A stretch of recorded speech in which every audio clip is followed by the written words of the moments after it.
You have it with a load of skates. Hopefully there's skates in those boxes, maybe not. Joining me, Kyle Johansson, Pembina Source for Sports, one of our great sponsors throughout the year. A good friend. I've met him a couple of times. He has done me very well protecting me in baseball episodes we've done. We've talked hockey. Kyle, welcome to the show. How are you doing this fine day? Hi, Theo. Doing well today.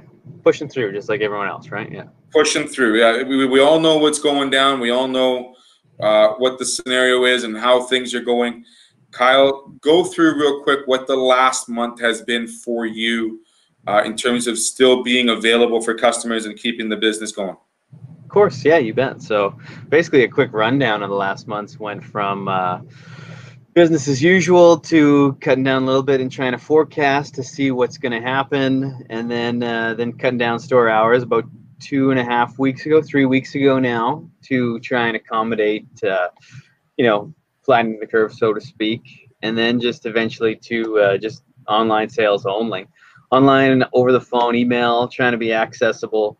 I opened up the store a couple of times so that people could come and pick stuff up and still kind of shop a little bit, but I quickly decided to stop doing that. And then now with the new government mandate, now it is it's all virtual only. So everyone can reach me on my cell or at the store or via email or over social media. But that's basically it right now. I'll put it on the border here now. We're how to get in contact with you at the store. So you are able to still help customers and inquiries throughout the day. Contact information is below there, as we said, through Pembina Source for Sports. A massive store. I mean, I've been there shopping several times this year, mostly for hockey gear, hockey sticks in particular, some skates for the kids. What goes on, through this transition of hockey? Where do people bring in a lot of stuff at the end of the year? Do they wait in at the beginning of next year? Are we still housing? Or, I mean, we would normally look at people playing spring league and potentially growing out of their gear right now. What's the busy parts of the store that would normally be happening for you, Kyle? Yeah, like right now, well, at the end of the hockey season, we do get let's say about 15% of our used gear in, and then transition to ball, soccer, rugby, all those summer sports that we carry. We don't do bikes or golf, so that cuts that out. But yeah, basically, I mean, now with the questions surrounding team sports going forward, I know there's only so much you can do. So what a lot of guys are doing right now is hitting off a tee into a net, doing what they can to try and keep active and get ready just in case it happens. So let's talk about, obviously we have some new mandates, and it's people using that word, it's a liquid situation where it's always changing, it's always flowing. We had a lot of people, a lot of youngsters are still trying to get creative and be active at home. Kyle, give us an idea of what you have in store that would potentially help some of these youngsters especially become active and stay on top of their game, whether it be hockey off season or getting into the next season for a cross-training perspective.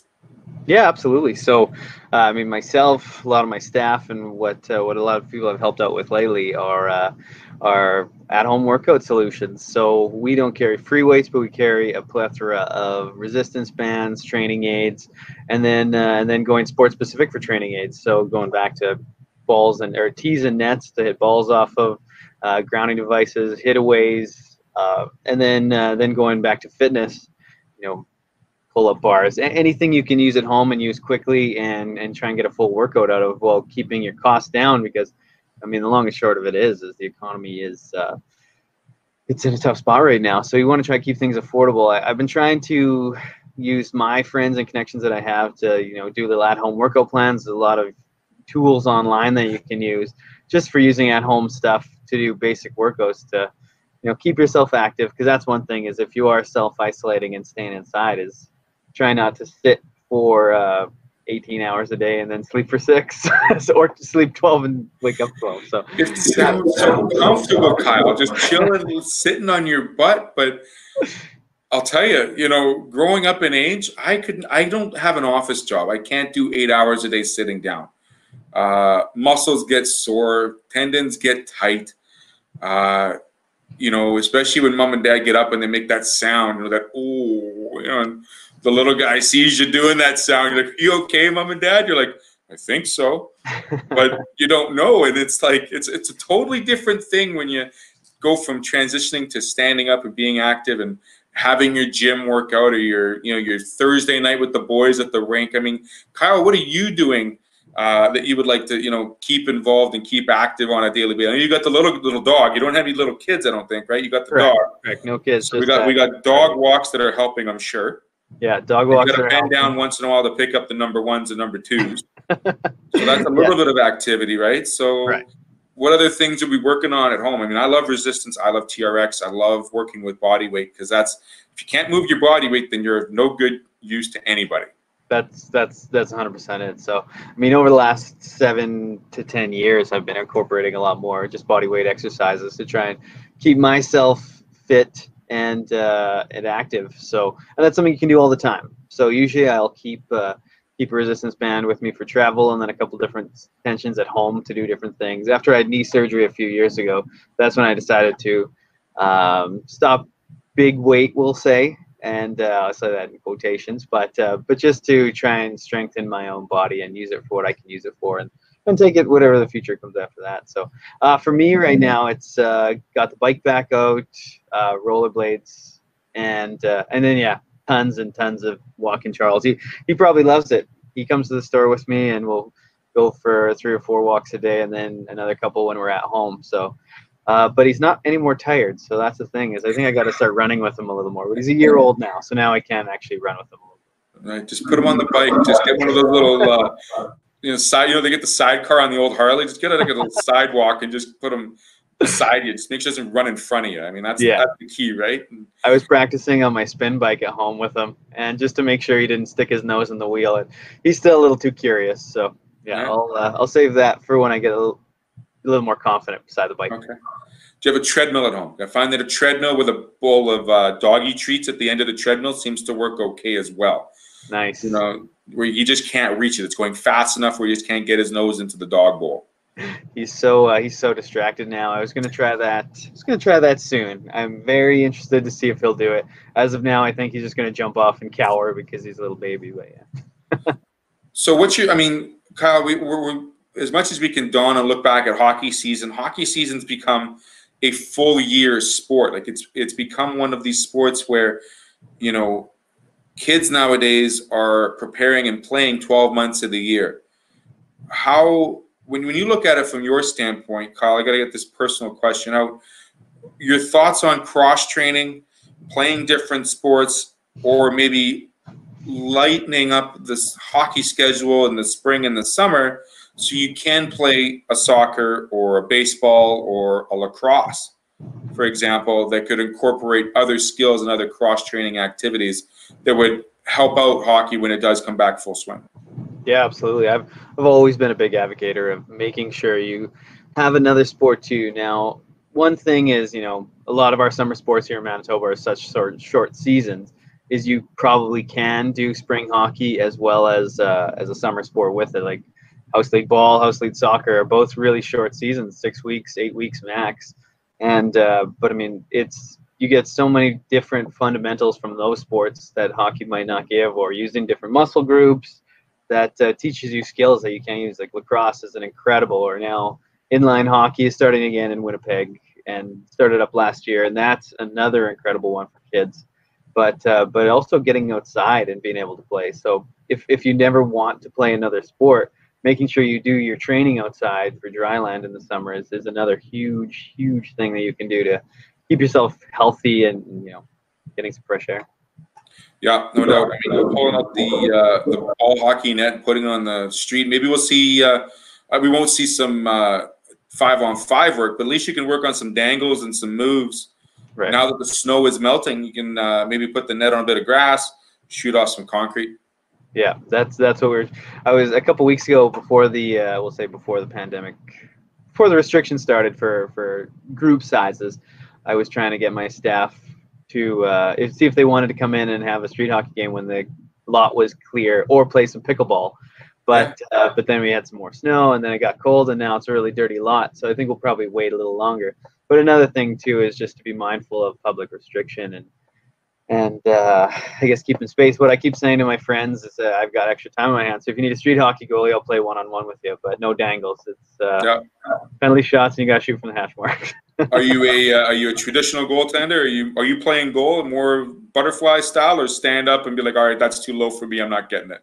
Definitely. Well, since I don't have to play goal very much anymore, if ever, I in between street hockey nets, I'm flopping everywhere. Let's say, Dominic Hasek and Cujo mixed together.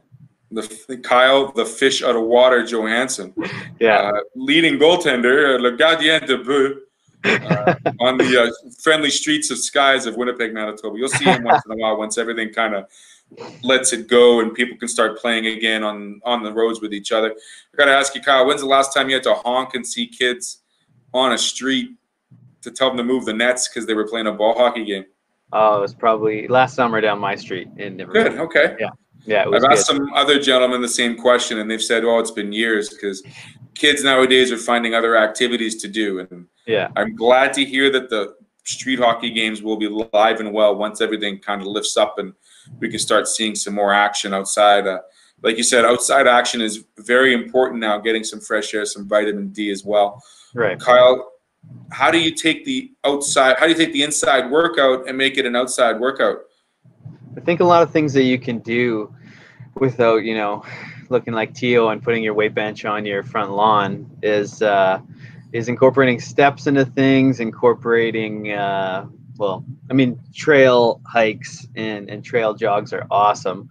Being able to do that instead of a treadmill. But I know that that's not always accessible, and you don't always feel safe if there's ice on a trail, or just some people don't like being in the wild for too long, especially with headphones and without a partner. But what I did a lot growing up, we'd spend our summers out in Hecla at the campground there. So I did a lot of stair workouts, a lot of inclines if I could, to work on my core work and legs. And then, honestly, I wouldn't recommend anyone to do, but lifting logs was fun. And Yeah. I shouldn't say I wouldn't recommend no one to do, but it's a lot of fun. It's a little trickier because you got to deal with some elements, but you definitely get the weight out of it. So you had the Rocky IV mentality out in Hecla, chopping wood, lifting stone, clearing one from one stoneway to the other stoneway in the quarries. Yeah, I remember doing that in the summers out of Falcon. I mean, there was Nice. an 11-kilometer stretch of snowmobile trail that's always wide open. It becomes a walking trail in the summertime, and biking, that was always fun. And then again, lifting and chopping wood. I mean, heaven forbid, there's always a storm, a summer storm, and a bunch of trees fall. So there's always trees to cut down, right? Definitely, yeah. I remember we I'd got pick an axe over a chainsaw, if you would. Yeah, exactly. Do what you can. Use the chainsaw just to cut a few things down, and then the axe to finish it off. So it gives you some time to do some clearing out of the shop, perhaps.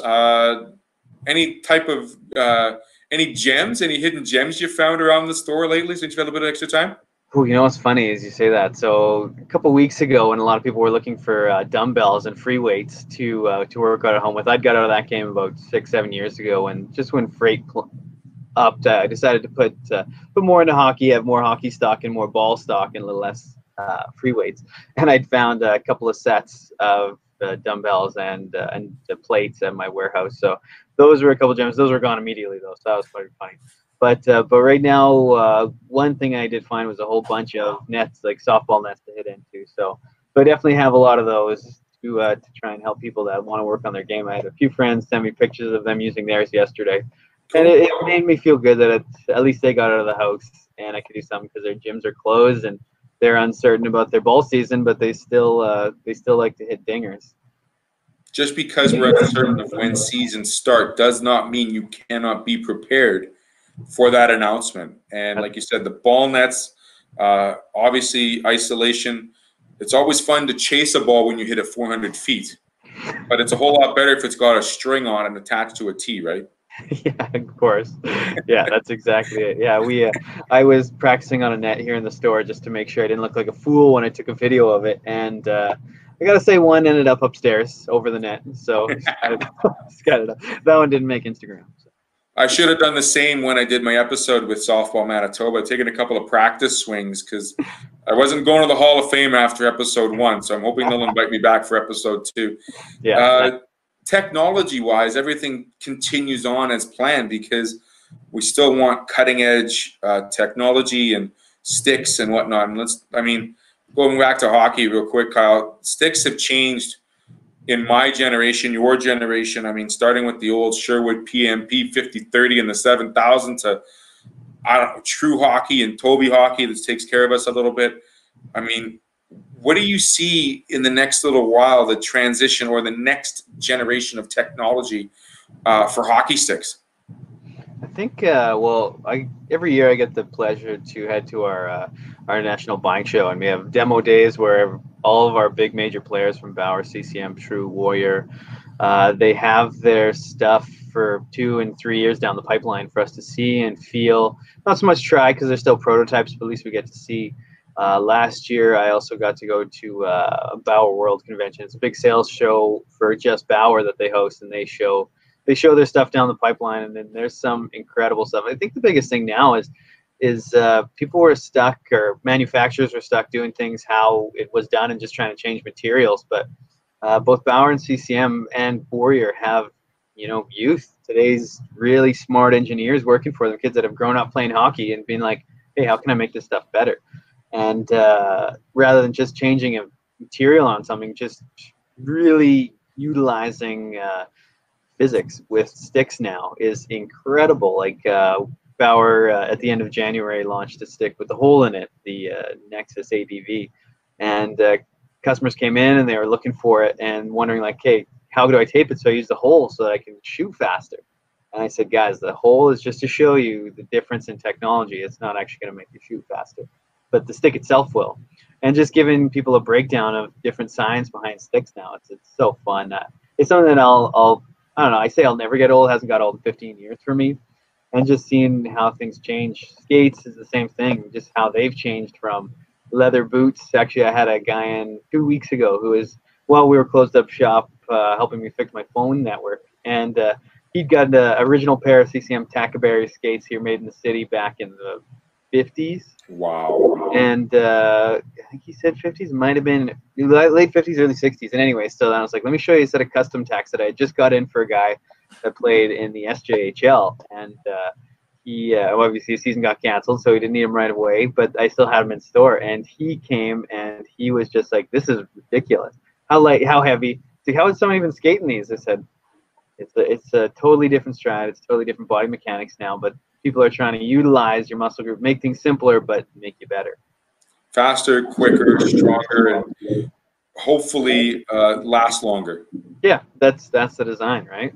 I mean, I still skate on a pair of Bauer 8090s. Nice. I will not get rid of them. They you know what? I will second that emotion. Yes, it's. Yeah.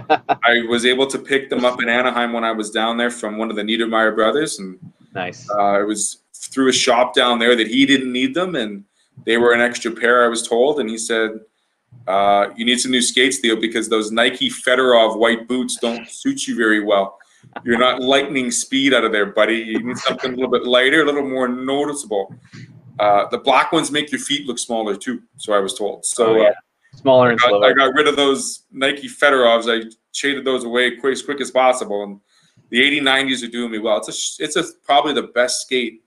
I mean, I've had them CCMs. I've had Super Tacs, the 652s, the pumps, the Air 90s, the Air 70s back in the day with the gray tags. Remember those bad boys? And still get one or two of those used in a year. Yeah. Do you, man? I mean, I look at skates now and they are so light compared to what they were, and they last. The stiffness of a boot. I mean, that's the one thing. I used to work at the Hockey Hutch back in the day. I'll date myself now, 95, 96. Thank Todd and Jeff Smythe. Back on Pembina before you guys were around. But they would explain to me the technology of the boot and how CCM had that, that riser coming through the heel. Right. So it would make more weight on the ball of your foot, which was terrible if you were a defenseman because you're always leaning forward. Yeah. And then I tell you, I love the stick throw. I was big into sticks. I loved, like, I get smiley when I talk about sticks. And good. Still use Warriors. I still have the old AK-27. Nice. With the yellow grip, so it still works. And I mean, it's just, you said technology's changed considerably. It's skates and sticks, even pads now. I mean, I mean, a good buddy of mine who just sent me some photos. I should show you them next time I see you, Kyle, of one of the goaltenders from back in the day playing in the 80s with the Quebec Nordique, the Atlanta Flames, and the Winnipeg Jets. Mr. One Dan Bouchard sent me some signed photos, and the gear that he's wearing and the fur that was in those pads get heavy after 3 periods. That's why you had stand-up goalies, I think, back then. Because the more times you drop, the more water you gauged in those pads. The hundreds of times that a goalie drops down now, your knees would last maybe 2 years. No, you probably change your pads every period.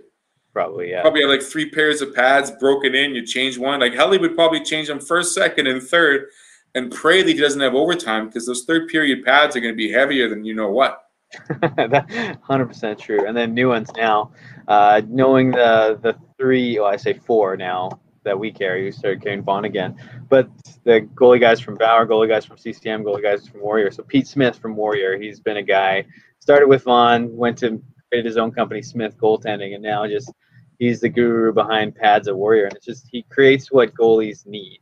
And that's what all the goalie guys try to do, right? So it's like, hey, we got to be lighter, but how do we still protect? We got to be lighter, protect, but how do we make it last? And so it just goes, they have people's best interests in mind, but also just you can use technology in such cool ways now. That's the best part. Yeah, technology will always continue. I think for hockey especially, because it's not only has the gear changed, technology has changed, but more so than ever, the player has changed. Yeah. I think the size and the speed of a player has grown immensely. And you think about, the size of a rink compared to Olympic ice. I mean, that's where you see the change in the game compared to how congested an NHL rink is for 10 players compared to what it is on an Olympic rink. Right. Do you see, now let's talk about this real quick. I mean, you're probably a Jets fan, I'm sure. Yep. Follow them a little bit once in a while, right? I mean, yep. Think about how, this is not prepared. This is going ad lib here because we're talking about players here. You look at the defense core of the Jets. I mean, I haven't talked to a couple of people about this. How much they're looking at size compared to the opportunity of what a player can do now. I mean, they got rid of the big players in the offseason. One big player didn't sign this year because he was still injured.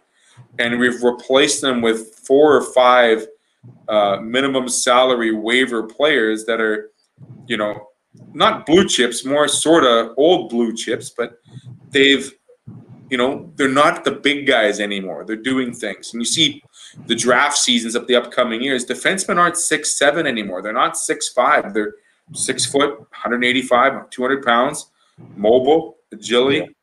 And do you see that maybe that's a transition to what we're going to see from the defense core now? Or yeah, I definitely rely too much on goaltending? Goaltenders still being the big guys covering the pipes? I mean, Ben Bishop's a big guy. He covers a lot of net. So is Helly. He's a big guy. He covers a lot of net too. But yeah. Think about the defense, for example. Give me a comment on what you think about, fast, mobile players compared to the big, bulky, monsters we used to see in the early 2000s. Well, I was thinking that. So what I did to occupy my time a little bit to store here while I was closed to have open while I was cleaning up was I replayed the 2006 NHL playoffs to watch the Oilers on their cup run. And just watching their D was absolutely wild. I mean, 5 guys that are huge and then 1 guy that can move the puck a little bit. And now it's like each pairing almost has to have a guy that can move. And I mean, if he's big and can move and has good hands and good vision, that's great. But you don't need to be. You can be, an average sized man, an average sized woman, an average sized player, and really, as long as you're smart and have good vision and the ability to protect yourself, because there are still big players in the league, right? They could still get crushed. And I mean, there's that picture of Nathan Gerby there, and just getting completely stood up by that guy on the Flyers. I can't remember who it was, but it was wild just to see this little feisty pit bull going after this big fella. And I mean, I kind of like where the game is going, just how much faster it is now. There's less, like you said, less congestion, more space for guys. I agree. It's not on the scoreboard where you see like the 5-4, 7-4 games like the early 80s, the late 80s with the Oilers and the Flyers and the Habs, but you're seeing more offense produced. Right. And I think the chances that are being produced in the, the discussion of perimeter play versus diamond inside or baseball plate, home plate shots, just the analytics of it all has really changed. And I mean, if you ask players that back in the day used to play, they had no clue. They just said, shoot the puck on net and the good Lord willing, things will happen. Now it's like design and analytics, percentages. I'm like, I get lost in that stuff every day I was at work. I'm like, I can't stand this stuff. Who won the game? Who scored the goals, and why? That's the three that matter to me the most. I mean, I can't get much into it more, Kyle. I mean, batting averages for other sports, or save percentages, and all that. Like, too much analytics, I think, is done in hockey, and not enough in other sports.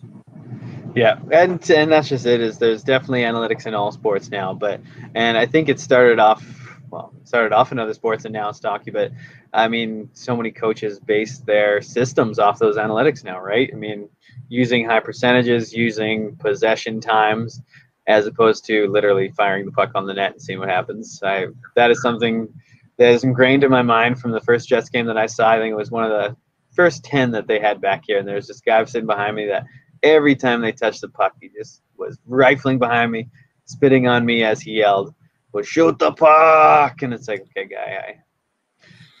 Did you ever go to the old Winnipeg Arena, Kyle, and stare at the Big Queen picture? I remember going to 4 games growing up because they would have left when I was 10. And I remember I grew up on a dairy farm an hour and a half north of the city, and my father would sneak me in. I remember we went to one as a family, and then the rest of them I went to either just with him or with my grandfather. And there's a couple of games that I remember that stick out for me. And there's one against the last game, and then there was, I guess it was the last regular season game against Chicago. Went to a game against Edmonton that year, and then we have a game against Detroit, and then I saw one against the Rangers. And there's just cool memories. You remember the 2 that they played? That's impressive. Yeah, as well, because I didn't go to many, so certain things stick out. Like I remember the game against the Blackhawks, my little brother screaming out Jamnov to score the game-winning goal, but he was on the bench. Yeah. And but he was one of the players that he knew, and he was 4 years younger than me. So let's say if I was 9, he would have been 4 or 5. So, and the game against the Oilers, I remember my uncle gave me an Oilers jersey, so that I'll never forget. The Rangers. How did you feel about walking into the Winnipeg Arena with them? Did you wear it at the game? Oh yeah. Oh. How'd that feel? I was a kid, so I didn't get yelled at then. If I wear my Oilers garb to jerseys or to the games now, I definitely get more ridiculed. Usually, if it's a Jets Oilers games, I'll wear neutral gear. But I'll wear a Jets jersey to 40 games a year, and the Oilers game 20 game a year. So yeah, I didn't get a chance to Edmonton to see any games this year because I was really banking on the last month. But hey, this is more important. Shutting things down for a bit is more important right now. Got to be more responsible. Life will be back, right? Yeah, no doubt. You got to be a little responsible. Kyle, we could talk hours and hours about hockey. Quickly, let's wrap up and say what's going on for you at the store. How do you are you still helping out customers? How do they get a hold of you? Again, we've got your contact info downstairs and below. Pembina Source for Sports. You're located basically across from University Crescent. Correct. In the strip mall there, correct? And big store, lots of great supplies online. What is the website they can check out if you have anything? So sourceforsports.com is the one. It's our corporate website, and then it'll send you to ours. And then you have the option to reserve online using that service. And then, but I always say I'm more accessible than the website. So message me on social media, email me or text me, and we can get things figured out. I'm at the store usually 10 to 4 during the days, off and on, back and forth from my warehouse. But I've been doing deliveries. I live south of the city, so I've done a lot of deliveries there and on the way back. But biggest thing I just want to make sure is that I know my customers and any of your listeners is that I'm available. So if anyone wants to chat, I'd like to be there for people. There's been a lot of people asking me about stuff that I haven't carried that I'm more than willing to share some expertise on where to get it and help them if I can. Excellent. Great conversation. I really appreciate the time you've taken today. Hopefully some of those skates move through customers over the next little while. And I know you've got a great selection of spring sports, summer sports coming up, and stay well during this time, and I'm definitely going to be talking to you in the near future, Kyle. You too, Theo. Take care. Thanks a lot for Awesome. the call. Kyle Johansson here from Pembina Source for Sports, one of our great sponsors, our great friends here on Amateur Sports TV. This has been On the Ice.